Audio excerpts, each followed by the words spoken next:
and Bendy. Hello and welcome to Waldy and Bendy's Adventures in Art. I'm Bendel Grosvenor, and yes, Waldemar is still away catching up on other projects. But today, art lovers, we're going to take advantage of his absence and spend an uninterrupted half an hour discussing one of my favourite artists, the greatest English landscape painter of them all, John Constable. And to do that, I'm joined by the author of a new book on Constable, Dr. Susan Owens. Hello, Susan. Hello. Thank you so much for inviting me. Oh, it's lovely to have you here. Susan, you're an art historian and a writer, and you were formerly curator of paintings at the V&A, which I think that sounds like one of my dream jobs. Yes, it was mine as well. It was absolutely wonderful. And of course, the V&A has the national collection, as they call it, of works by John Constable in the collection, which really means that when his youngest daughter wanted to do something with the contents of her father's studio, which is all his oil sketches, drawings, sketchbooks, she gave almost the whole lot to the V&A. This is where your Constable passion started, is it? It certainly is, actually, because when I have to admit, when I began my job at the V&A, I was slightly afraid of John Constable. He just seemed like this huge monolithic figure, and I didn't know the sketches. I just knew the big paintings. I hadn't really looked at them properly, but I just felt that John Constable was a slightly fearsome figure. But it didn't take long for that to pass. I just stood in the paintings galleries where there's always this wonderful display of oil sketches, little paintings that Constable made out of doors to capture the effects of light and weather and odd corners of the landscape. And I was just astonished. I was just absolutely transfixed by these studies of the trunk of a tree or clouds in the sky. They were amazing. So I suddenly realized that this is someone there just seemed to be infinite possibilities of what he was doing. I just saw a whole different side to him.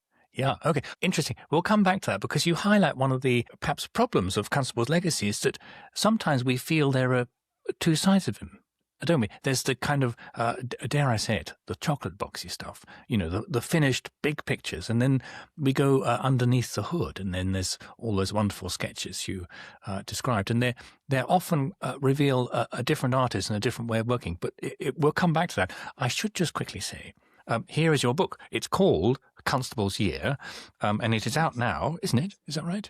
It is, yes. It came out last week. Ah, great. And it's published by Thames and Hudson. It's very good. And it's also currently a Book of the Week on Radio 4.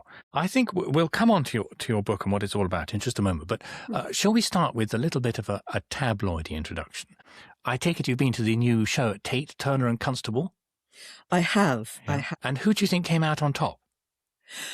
Well, I have to say, I think that the show was very even-handed, I say in a very untabloidy way. And I think they both came out of it really marvellously. But I think I would say that in the end, I felt that Turner was the one who was more dazzling, but I felt that Constable really spoke from the heart. He was the one who touched me more as I went round the exhibition and saw his work. So I came out of it thinking perhaps Constable's the man for our times. I think Turner was perhaps more the man for his, but I think Constable, it feels as though he's come into his own now. Yeah, that's so interesting, isn't it? And do you think the way the Tate show really showcases his sketches and drawings, do you think that's helped make Constable feel a little bit more modern? Because I think you look at some of those sketches, and we might come on to discuss one of them in detail in a moment. They're so modern, aren't they? And they're so perfect for, as you say, not just recording that age, but they speak to our age too. I think they really do, because sometimes if you look at Turner and what he's doing, he often puts so much history and myth into his pictures that it can seem quite rebarbative today. We can look at it and think, well, I don't know. I mean, it's just not how we see the landscape. But when you just see just a sketch perhaps of moonlight through trees or a village rectory at dawn, it's a view that we can relate to today. And yes, you're quite right. It does feel very modern. But I think the trick is to try to link those to the big exhibition paintings and try to see what he was doing and the layers of those sketches that actually all went into those big pictures. Yeah, yeah. Well, we're so lucky, aren't we, we're spoiled for choice to have both artists to compare and contrast. And what a wonderful legacy they are of that exciting moment in the history of British art.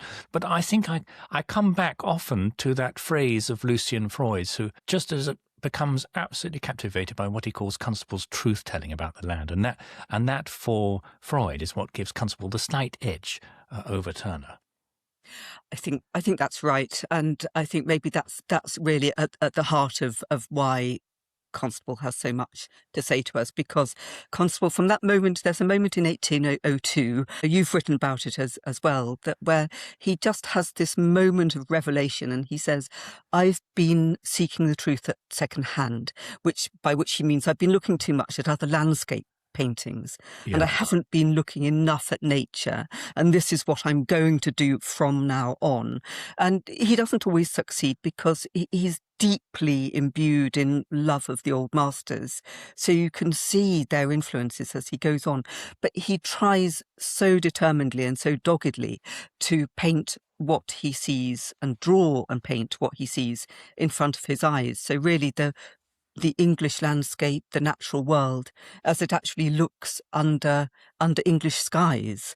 So not under these Italianate skies, which you so often see in landscape painters of his generation. I mean, the ones we always talk about, Turner and Constable, there are so many others of his generation who were very popular in their day, far more successful than he was to begin with, but have been completely forgotten now. And it's because Constable had that real determination to carry on with truth telling, but not just do it and then keep doing the same thing.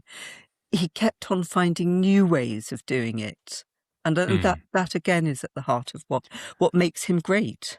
Okay. Well, actually, now you've mentioned it, I think that letter in 1802 is a great springboard for us to come on to what your book is really all about. And actually, because I think it's such an important moment, that note in 1802, I've actually got it here. I'm going to read a bit of it out, and we can just reinforce to listeners how this is such a crucial moment in understanding what Constable gets up to later in his career. So it's actually a letter written in 1802 when Constable's, 26, I think, and it's to his friend John Dunthorne.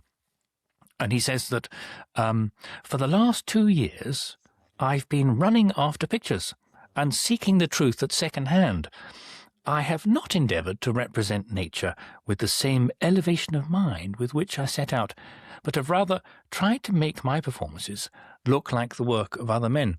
Now, so this is referring to the kind of standard teaching practice for artists in Britain at the time, which was to study in places like the Royal Academy and basically just learn by copying the works of other artists and a very specific range of other artists, wasn't it?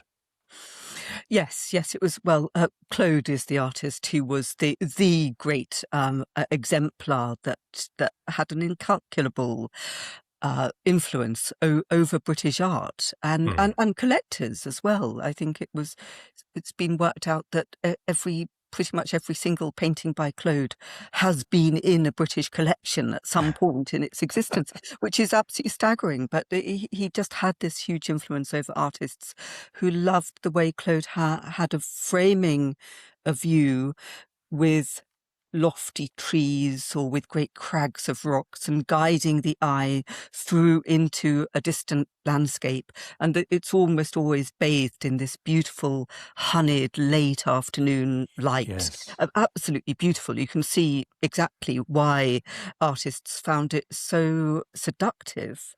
Yes, well, you can see why patrons thought it was seductive too. In cold, grey, rainy England, a little glimpse of a warmer place. Isn't it William Cooper, the poet, has that lovely line where he talks about so much Italian light on English walls. That's a wonderful line, isn't it? So now let us put ourselves in the shoes of John Constable, go back to that letter. So if you're interested in painting the English landscape and you're being taught that you've got to make England, if you even can paint it at all, look like somewhere outside Rome, that's a trouble. The next passage in his crucial letter, Susan, I am come to a determination, he says, to make no idle visits this summer, nor to give my time up to commonplace people. I shall return to Bergholt, where I shall endeavour to get a pure and unaffected manner of representing the scenes that may employ me. And then he goes on, the great vice of the present day is bravura, an attempt to do something beyond the truth. Fashion always had and will have its day, but truth in all things only will last, and can have just claims on posterity. And this, Susan, is where I think we come to your book, because Constable Seasons is all about how he found the truth in the hedges and the streams of Suffolk. Yes, it was a way, framing the book with the four seasons was really a way of looking afresh at Constable's relationship with the natural world. I think in a nutshell, that's at the heart of the book, because I felt that was something that sort of, it's always acknowledged. But I just felt there was a lot more to discover and to say. And with Constable, because he's so rich, and because there's so much in his work and so much in his wonderful letters, which fill many volumes, all you have to do is shift the lens very slightly. It's like putting a raking light on a picture. Suddenly you see all these other things that start bristling out at you. So you find that in a sketchbook that he's using in January of 1816, he'll suddenly write in it, he's drawing a church in Harkstead in Suffolk, he'll suddenly say, I just heard the first wryneck sing, and 2 weeks ago I heard the first thrush. So it's little details like that, and you can see him, countryman that he was, clocking these milestones of the country. Yeah. Yeah, and you say in the book, you point out something which is often, we may come into this, held against him, which is the fact that he did work for a while for his father, who owned some land and mills and things like that. But that allowed Constable to, he was trained, even without being an artist in mind, to look at the clouds and see which way the weather was going to turn, or to know precisely from the colour of the corn when it was going to be ripe for harvesting. And all of these things must have formed such a valuable foundation for his desire to record the truth about the land around him.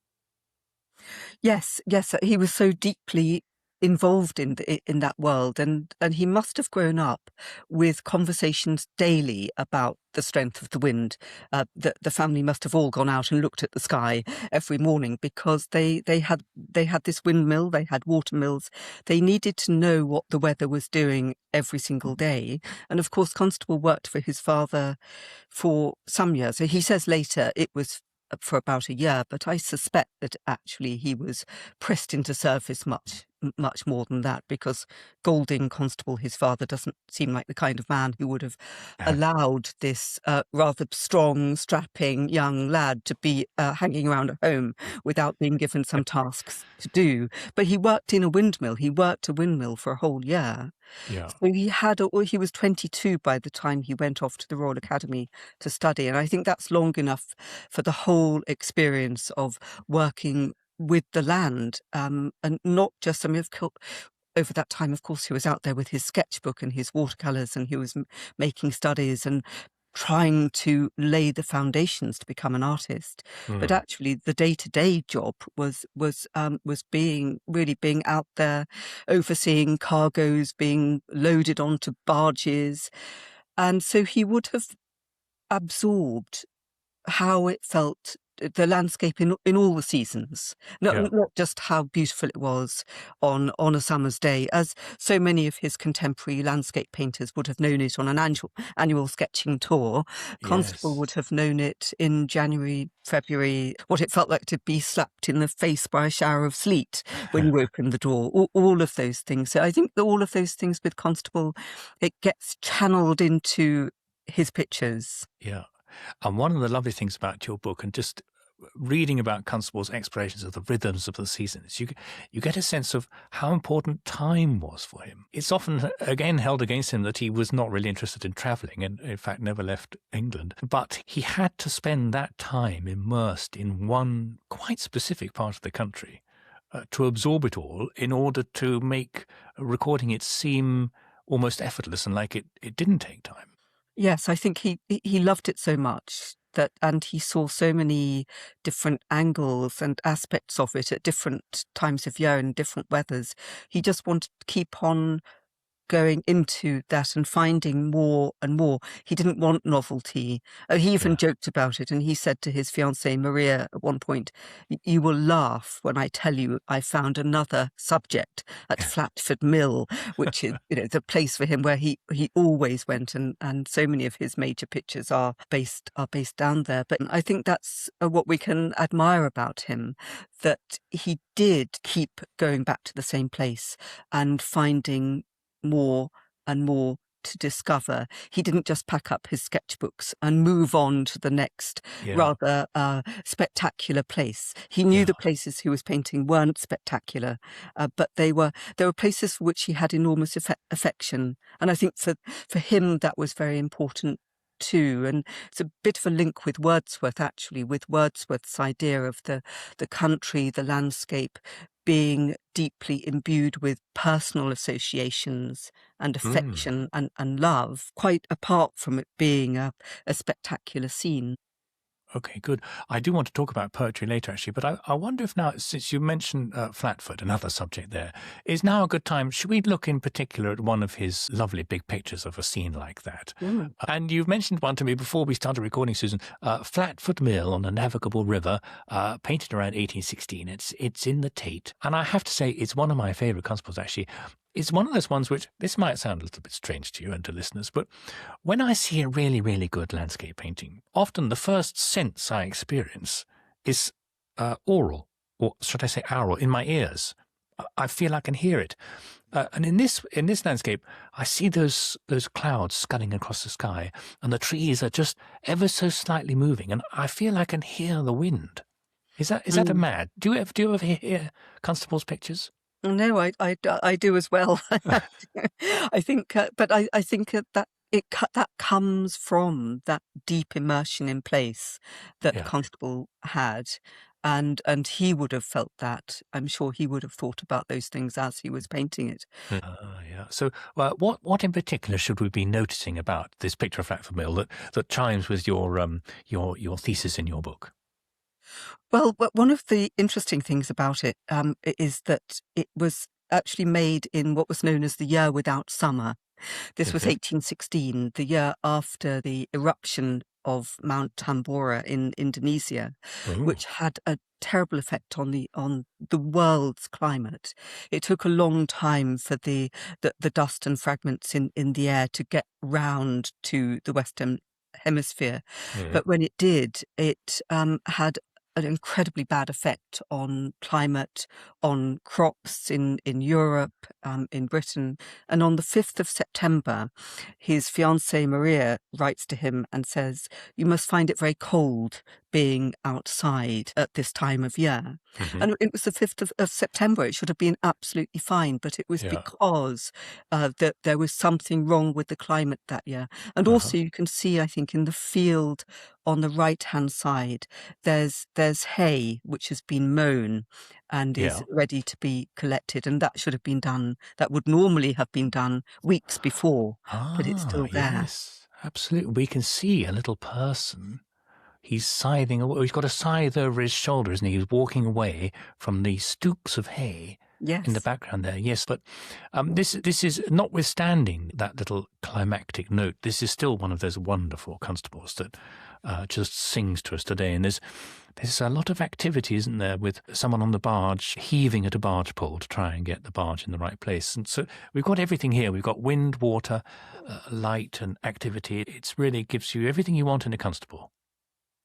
Yes, and it's also one of those Constable pictures that you almost have to have explained because it's about work, and Constable loved painting activity, but often activities that would have been quite hard for an audience in London at the Royal Academy to work out what on earth was going on. Because for Constable, it was second nature. That seemed completely normal to him. But actually, what's happened was there's a horse dragging this barge along the towpath, but he has to be uncoupled from it because the barge now has to go under a bridge. So what happens is one of these really quite young boys has to take a pole and pole the barge, which is, you can see how colossally heavy it is by Yeah. the strain this boy is put under. He's having to pole the barge under the bridge, and then when he's done that, the horse will be coupled to it again, and they'll go along to the next bridge and repeat the process. Yeah. Yeah, But it's a absolutely. very strange picture, really, a very strange subject for a landscape painting, because it's Yeah. not immediately obvious what's going on. He gives you lots to look at. There's lots to be going on with in the background. But when it comes to the real activity, you can imagine it was quite baffling to a lot of people. Yes, well, he called it eye salve, didn't he? Little details like that. But I still think he's trying to tell a particular truth about what happened in the landscape, and we might discuss that at the end, actually. But shall we just quickly make a contrast with one of these big finished exhibited pictures with some of the sketches that we were talking about at the beginning? Do you want to guide us towards one which shows him working a little bit more immediately out in the countryside? Well, there's a very beautiful painting that he made at dawn one morning in September. It was right at the end of September in 1810. And he's looking out of the back windows of his family home, East Bergholt House. Mm-hmm. And he's looking towards the rectory, which was the where his fiancée, the woman he'd fallen, yes, I think that she was his fiancée by then. I think they'd fallen in love several months before, and she was the granddaughter of the rector, who unfortunately disapproved of the match wholeheartedly and wouldn't hear of it. Ah. So suddenly you start to see the rectory popping up in lots of Constable's views of the landscape. But this one is really spectacular, and he's obviously stationed himself there with his painting material at dawn, waiting for this spectacular light show to start with the rectory and its gardens right bang in the centre of the view. So in a way, it's quite a hopeful view, this sense of the sun rising up and these beautiful orange and pink stripes in the sky. But that's another nice thing I love about your book is you also bring in these moments of personal biography that must have been significant in, as you say, subjects like this. And we can imagine him sitting at his window looking piningly over to the rectory where his forbidden love was, and at the same time being struck by the magical sunrise behind him and think, oh, I've got to paint that. But it just gives us another illustration of that lovely phrase Constable comes up with, that how for him painting was always but another word for feeling. And we do feel so much in his landscapes, don't we? If we give ourselves time to let that feeling come to us. Yes, I think that's right. I think with Constable, the biography and the work are very hard to separate. You wouldn't want to separate them because one is always informing the other, and that's partly to do with him always painting the places he knows. And mostly, not always, but mostly places he feels a great deal of love or affection for. But I think that phrase of his, painting is but another word for feeling, is just extraordinary. It's just extraordinary. And I can't imagine any other painter of his generation saying that. But it just gets right to the core of what he was trying to do, which, as you've pointed out in your book, The Invention of British Art, it's not just about capturing nature as it appears to the eye. There's also this dimension of love and spirituality, which is always there with Constable.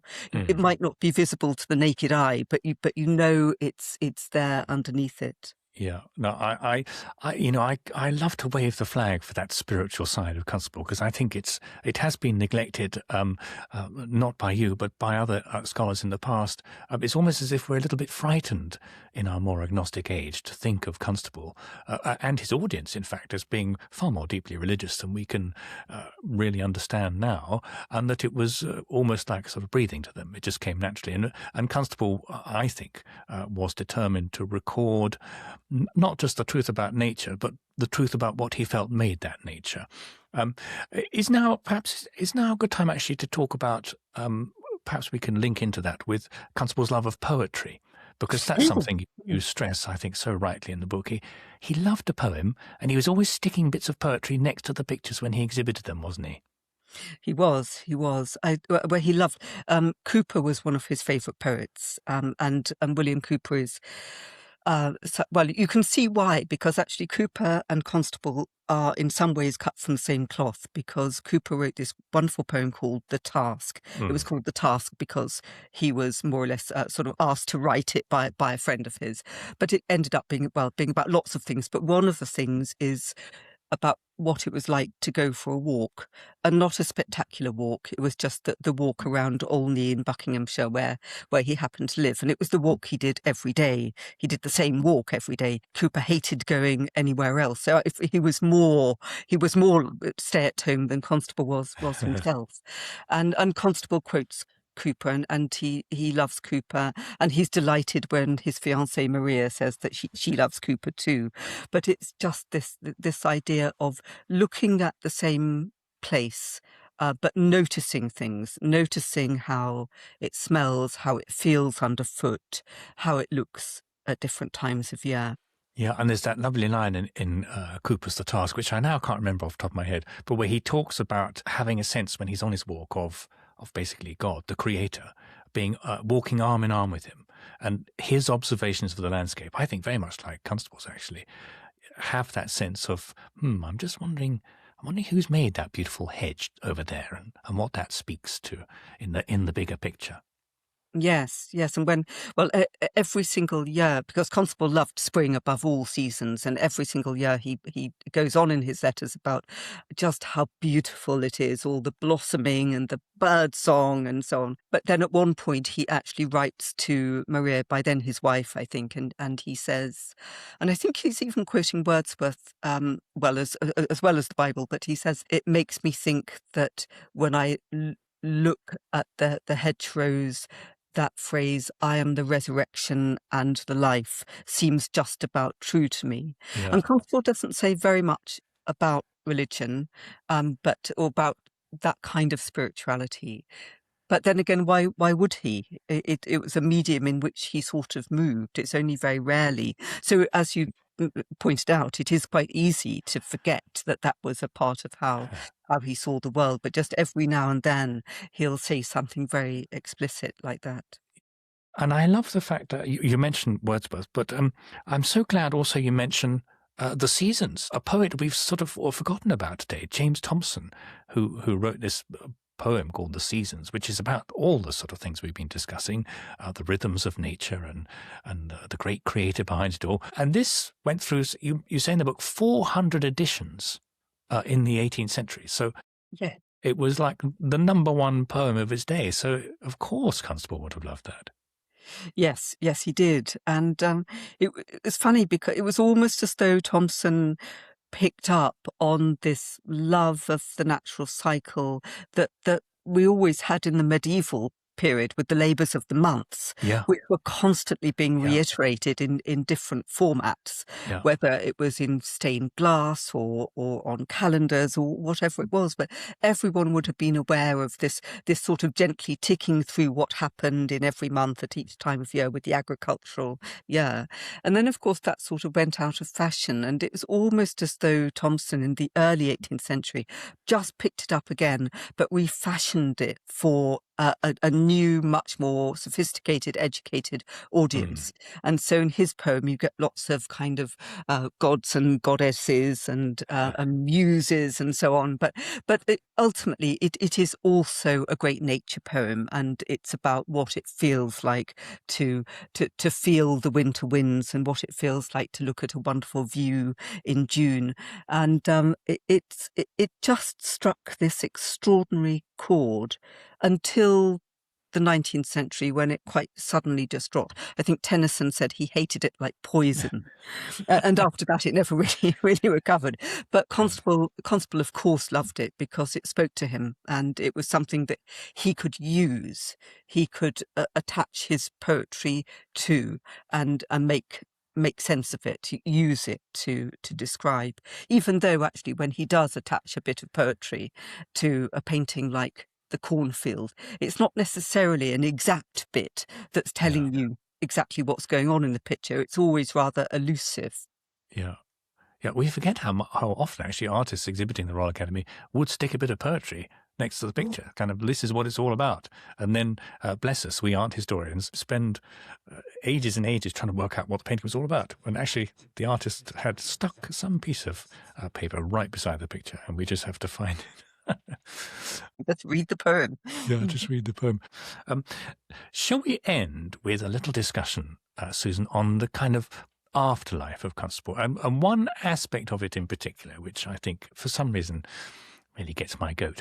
And this is this idea that started in the 1980s with a group of art historians, one of whom, a very good art historian, John Barrell, wrote a book called The Dark Side of the Landscape. And this idea has stuck with Constable, that he was a kind of co-conspirator in a world which wanted to create false ideas, false representations of the landscape in order to make the commissioning classes, the people who bought pictures like this, the people at the top of the elite running the country, have a sort of a comforting view of the world around them, one which consciously did not show, the truth of the landscape in terms of rural poverty and factories and that kind of thing. And it's extraordinary, isn't it, I think, that has particularly stuck with Constable. Even in the Great Tate Show, which is still on, that still gets attached to him. And I think that seems to be because he was the son of a mill owner. And even though that seems to get represented that he was the son of a duke. Does that stick in your craw as much as it does in mine, Susan? Yes, it does, and but I am happy. I really think it is receding. I think it's receding with time. But yes, this idea of Constable as this sort of toff is just extraordinary. I mean, he would have been quite surprised to have heard that in his day. But I think, all you need to do is just, I think what's happened is that a theory has been applied to Constable.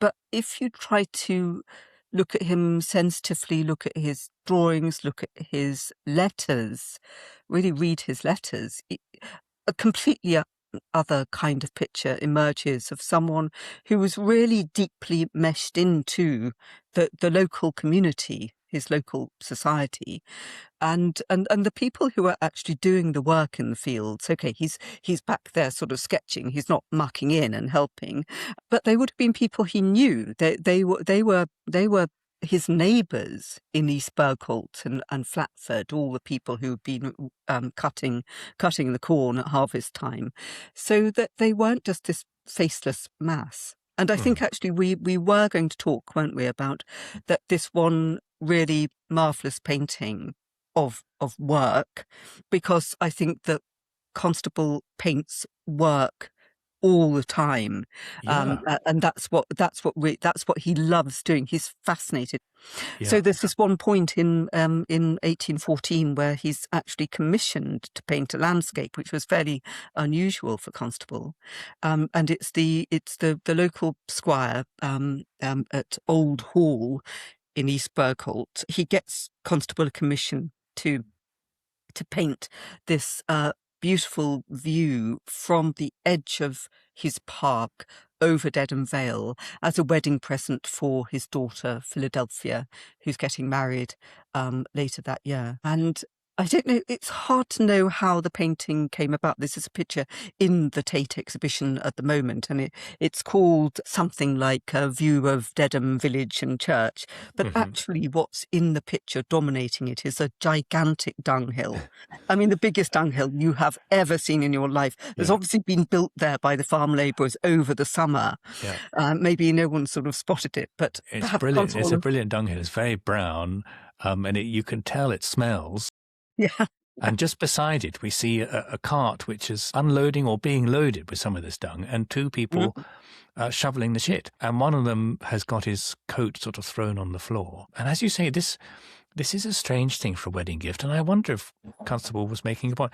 I think it's one of those pictures that actually completely disproves the idea that he was trying to present a false picture of the landscape. Because we've got two people working away, literally shoveling shit. And what amused me about its inclusion in the Tate show is that it was right next to a label which did the traditional thing of haranguing Constable for not paying enough attention to the realities of rural life. And it doesn't get much more real than that, does it? No, I can't think of anyone else who would have painted a picture of dunghill, especially as a wedding present. But no, indeed, it was. I think he was just so fascinated by work and the cycle of the agricultural year, and for him, that would have been good husbandry in action. This was something good happening to the land, and this idea of the land having a past and a future. That he was thinking of a future crop, and how wonderful this is. Well, maybe he just had an argument with Philadelphia before. Maybe they had history. Very hard to know. But if you want to find these sort of slightly subversive elements in Constable, you can actually. We were talking about earlier the kid having to pull the barge at Flatford Mill. Well, if you want to frame that as Constable representing child labour and saying, look, everyone in London, exhibition salons, your food is being brought to you on the backs of poor little children. You could read that too, couldn't you? Well, you could. His pictures are full. Well, okay, there are little boys fishing, but it's full of little boys, kind of. Well, even the leaping horse. The boy who's looking after the horse. He's a tiny boy. I mean, he's really little, and the horse is absolutely enormous. We just wonder how on earth he's managing this great beast. Yeah. Yeah, there's such a lot there, but it's about actually trying to see what Constable was actually looking at and what he was doing and what the working situation was at the time. I mean, he wasn't trying to change the world. He liked it as it was. He was painting it as it was. Yeah. Well, he's searching, as you say, your book is all about the truth he's hunting for, and he's looking for a different truth than a lot of us might be trying to find today. We've lost sight, in fact, of that kind of truth he was interested in. Susan, do you live in Constable country in Suffolk? Have you felt any kind of resonances as you wander along the Suffolk paths and lanes? Do you feel Constable sitting on your shoulder at all? I sort of do, in a way. What I've tried to do is go down to East Bergholt and Flatford throughout the year when I was writing the book, just to try to absorb some of it. I'm not just, okay, you can stand there and you can hold up the painting of the hay wain and find the exact spot, but I just wanted to see it and almost feel it. Well, as you said, to hear the wind in the trees. I wanted to try to focus on things that Constable himself would have experienced there and that haven't changed, like the sounds and the reflections in the water, things like that. And did it help? I've absolutely no idea, but it just sort of felt right. It felt right to be there. Well, how lucky we are that thanks to Constable spending time in the landscape and you spending time in the landscape, we have your lovely book here, Constable's Year. I enjoyed it very much, and I'm sure listeners will too. So, Susan, thank you very much for talking to us today. Thank you so much. It's been a pleasure.